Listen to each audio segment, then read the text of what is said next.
My name is Elayne Hansen, and this is my story. I grew up in a great family that went to church every Sunday morning. I had the pretty typical church upbringing in a family that was largely involved, so it might have seemed like God was a bigger part of my life than he actually was. But I actually went up through high school having a pretty limited idea of who God was. I knew about Jesus, but I didn't really see the impact of his life on my everyday. Looking back, I would say that I was a moral, religious person who didn't really quite grasp what it meant to have a real relationship with God. My life has always been characterized by perfectionistic tendencies and the need to perform. I was given the label of a smart kid at a young age, and that was something that I really took pride in.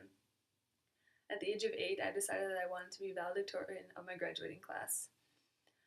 Getting less than 100% on assignments or tests felt like a personal failure to me. Whatever I was doing academically, I had to constantly perform up to my own standards that I had set for myself.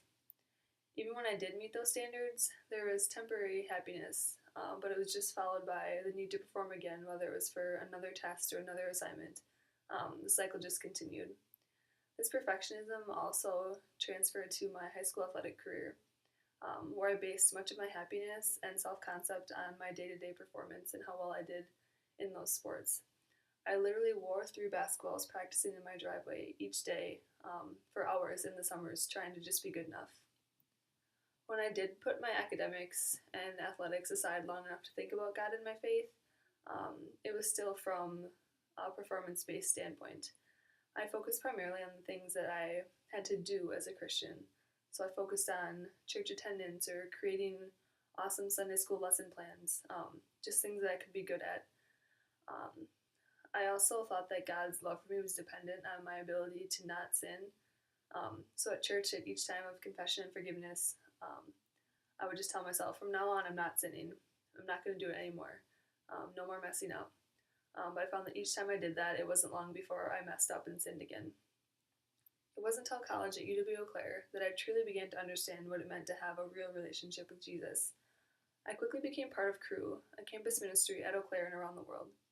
I was drawn to the community and these individuals who seemed to have God play a large role in their everyday life. I learned more about the depth of God's love for me. I learned that the human condition is sinful, which separates us from a holy and perfect God, and that no matter how hard we try, we can't be good enough or be perfect enough to reach God's standard of perfection. I learned that because of God's love for us, he sent his son Jesus to die, but before he died, he lived the perfect life that I couldn't live, that I'd been trying to live, but that he died in my place for my sins and the sins of the world. All I had to do was put my faith in him, so I did. Before this time, I had believed that my salvation rested in my ability to avoid sin and live a good Christian life. I thought that I had to perform and that I had to be perfect. I could see areas of my life where I was trying to be good enough or do enough, and where I was falling short and not getting lasting satisfaction. I could see how much trust I had placed in myself and in my abilities, rather than in the God who created me and gave me any abilities that I do have. I was tired of the relentless cycle of not being good enough. But I had it all wrong. It's not about me or my performance. Christianity is not about what I do or what I don't do, but instead it's about what Jesus did for me by dying on the cross. Now that I've put my faith in Jesus, rather than myself, the pressure to perform has largely been lifted off of my shoulders. It's a huge relief to trust in the creator of the universe rather than in myself and all my shortcomings and imperfections. Because he is perfect, I don't have to be.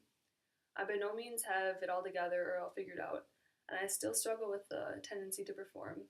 But my life is different, and my life is better because of Jesus. Thank you.